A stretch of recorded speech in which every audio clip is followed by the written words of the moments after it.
What's up, everybody? Bloodborne here. I am back from vacation, and that is why this video is later than I would like it, but here we go anyway. So on Friday, June 16th, there was a typical Court of the Rings live stream over on Twitch. This particular live stream featured Severlin, who is the executive producer of the game. And usually when Severlin is on, that means there's going to be some type of news that gets dropped, whether purposefully or unintentionally. This particular stream was no different. So let's talk about what all was announced and what was all covered. Now, I do kind of want to point out that I will be kind of combining portions of information throughout the stream.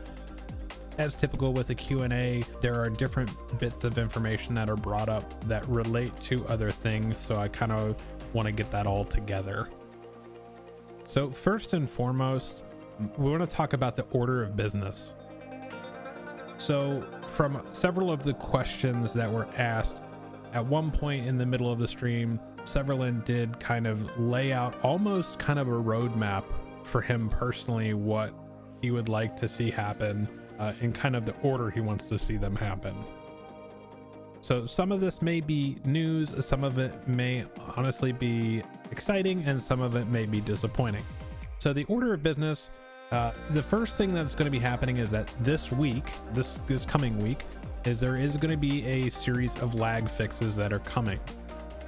Now, as with any bit of information, you have to take this with a grain of salt because things can change.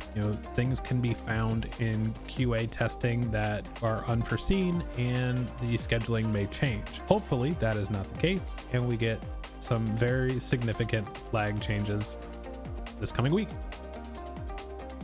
Severlin also did kind of point out where the lag was really coming from.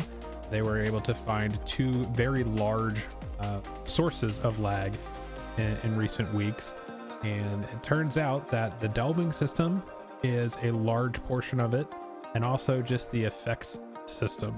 So you could be walking around with a unintentional buff or debuff on you that may be hidden or something like that, and going from zone to zone and things like that. So there is an issue with the effects system that is being addressed this week, and also the issue with the delving system. So hopefully that means in the coming week we will see a very significant change to the amount of lag that we are seeing in the Lord of the Rings Online. And that is certainly some good news. As I've stated before, I think that lag and performance of the game is something that seriously holds this game back from being as good as it can be. Now, next up is something that Cordovan touched on in the last week's Court of the Rings, was that the new launcher is being prototyped right now, and that is something that is actively being worked on, and that is also going to be implementing two-factor authentication, which is something that a lot of people have been hoping for. But just from a security standpoint, two-factor authentication or two-step verification, things like that are pretty much an industry standard right now as far as privacy and security go. So that should make some people feel a lot safer when they're downloading the game, installing it, logging in, and all of that, and managing their account. So all of that is being worked on and is coming at some point, I would hope this year, maybe. Now, something else that was touched on recently was the store. Now, this one kind of took a lot of people by surprise, is they are working on a new store. So we actually had a LOTRO store that came out in 2009 when the game went free to play, 2010, and then it was updated several years ago at this point, and it looks like they're trying to update it again. Basically, again, trying to modernize the experience, update the monetization, and just get everything in the game more modern. So the store is part of that. There is some old outdated tech that they're trying to get rid of at this point and update that. And that sounds like it's actually relatively soon. So I'm kind of excited to see. Kind of weird saying that about a cash shop, but I am actually kind of excited to see a new shop. Now, there are some things that won't be available right away, like all of the previewing won't be available right away, because they do have to pull over all the other stuff and make it available. Now, something Severlin did mention is that in an ideal world, he would just allow it to, you know, 3D preview on your character. And, you know, I don't know if that's something that'll ever happen, but that would be pretty cool if you could just go into the store, click it, and preview it on your character in the open world. There are some other games that do that, and they do a pretty good job of it. So we should be getting a new store. Cord did mention that there'll be some documentation on the website to go along with that, to kind of show you how it works and all that kind of stuff, and that will be in the coming weeks. Now, the next big thing for me personally was the conversation around 4K updates, UI improvements, things like that. There was actually something that was talked about by Severlin that was kind of interesting to me personally, and that was actually the use of the DirectX9 dependencies. If you've ever installed the game, which any of you players that have noticed, when you do that, you install DirectX, and there's some other, you know, dependencies that get installed right when you install the game for the first time. And what they're trying to do is eventually remove the need for that. So you can just play, you know, whatever version of DirectX that you're playing. You know, I play on DirectX 11, for example. So it should streamline the process. And apparently that is one of the holdups too, as far as updating some of the UI and getting things ready for 4K and whatnot. I kept trying to get you guys a sneak peek of UI, but they kept dodging that one. They didn't want to touch that one. So maybe some point we'll get a little preview, but not right now. It should make some people happy though that they are actively working on some very key things, you know, with the 4K update, the 64-bit servers, the updated store, the updated launcher with 2-factor. These are some big items that people have talked about for many years and have had some big concerns about, and they are being developed right now. So hopefully, you know, when those things get done, that's a lot of engineering overhead that'll be freed up for other things too. So gotta think about that and put that in perspective. Okay, so now some of those things may be happening before update 37. Some of those things may be part of update 37. Some of those things may be after update 37. So it just depends on engineering, when things get finished, when things get tested and rolled out. But that does bring me to the next thing, which is very substantial, which is update 37. Update 37, which currently has no timetable, but I would imagine it's going to be sometime in the middle of the summer, because we know 38, which will be the expansion, and the fact that update 36 was just released a little bit ago kind of throw update 37 in the middle somewhere, and that's probably roughly where we'll be. Update 37 is going to have 2 pretty substantial class refreshes in the Guardian and the Bjorning.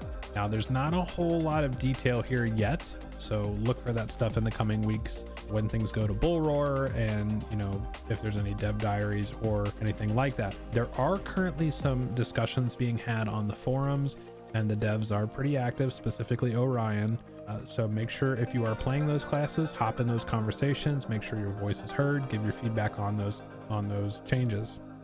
A lot of it is really geared towards balance. So balance is one of those, you know, really unattainable things, but always working on. So any advice you guys can throw in there, surely do it. Delvings will also be coming to Osgiliath and the Elder Slade missions. So the Osgiliath instance cluster and the Elder Slade missions will be getting Delvings. So looks like Delvings are going to be sticking around. It is something that looks like it's going to be continually iterated on and changed and updated and things like that. So if you're not a big fan of missions and Delvings, then you might just want to have to get used to them. We should be seeing more of Gondor as the story kind of pushes us towards Umbar in the fall. So where we are seeing Gondor renewed right now, we kind of see that eastern half of King's Gondor. Maybe we'll see the other half. It is on the map already, and it's kind of blurred out in western King's Gondor. So maybe we'll see that as we head down to, because maybe we'll need to go back over to Dol Amroth, because that is the big port. So you either need Pelargir, or you need Dol Amroth to probably sail down to Umbar. Who knows? But maybe we'll get all that fleshed out there. Now, the last really substantial thing that is coming with update 37 is a stat crunch. This is not to be confused with a level crunch. So we're not going to be, all of a sudden max level is going to be level 50 like World of Warcraft did. This is a stat crunch. So, you're not going to have tanks that have 3 million health, and you're not going to be doing, million DPS.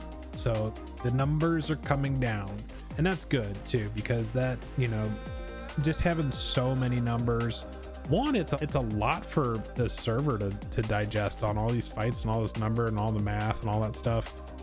There's a lot of work there. So I think having a stat crunch, it's something that a lot of people have asked for a while at this point. So I think that's good, and it needs to happen. So that is actually supposed to be coming with update 37 as well. So keep an eye out for that on Bullroar as well whenever that comes out, because that's going to need a lot of testing and across the board too. We're talking low levels, mid levels, end game, everything. So that's going to need some testing. Oh, I guess there is one more fairly big thing that's coming with update 37, and that is river hobbits. So every race has had its main race and then a supplemental at this point now. So you've had the elves with the high elves, the dwarves with the stout axes, the men with the Ornings. Now the hobbits have river hobbits. So not a whole lot of details here. They did show some concept art of, the faces with the skin tones and the hairstyles, and then some of the housing furniture and things like that too. So we didn't get to see any like 3D mock-ups, but they did mention that they're using more of a painted style, and that is something that is kind of going with this whole 4K update, like the remaster that they're talking about. So I'm kind of interested to see how that will all turn out as they're updating. And that should be a side note too, that the LOTRO remaster is a thing. It is happening, but it's not going to be dropped all at once. It will actually be chunks at a time. So it's not just this big shock and awe thing, and then, things can be done slower, piece by piece, and tested properly then. So that's really update 37, the things that we know so far. Some of the other things that are happening will be that they are still looking at different ways of doing legendary servers, maybe this year, but more realistically next year after the expansion and stuff like that. We would see some different variations of the legendary servers. And the last big item, which I'm sure you've seen already at this point since this video is late, is the new class, the Mariner class. This had been rumored to be the Corsair class, but that was obviously very against the lore because the Corsairs were largely the bad guys. They were in league with, the servants of Sauron. So that really wouldn't be appropriate for us to be a free people's class. So we really didn't get much information other than the name of the class, other than that it will largely be a DPS class. And there was some stuff about some sea shanty music, but they're not sure if they're going to do that because it may seem annoying. But a lot of people in chat remarked that, hey, we already have the wardens screaming a ton, and captains screaming, and minstrels screaming and shouting, and playing instruments that are somewhat annoying. So throw it in there. There is the noise, the sound filter, so let's do it. So that pretty much wraps up the Q&A portion of this whole stream. Now I'm pretty excited to see if these lag updates that are coming this week are as substantial as they say they are, and all of the other things that are coming in the next 6 months or so are pretty exciting things. And again, once they get over the hump of the technical and engineering side of a lot of this stuff, I'm excited to see what they do next at this point. And I haven't really been in that mode for a while. So here's hoping that they can do some good stuff. And that's going to do it for me for this one. So thank you all for watching, and I will see you in the next video or live stream on Twitch. Take care.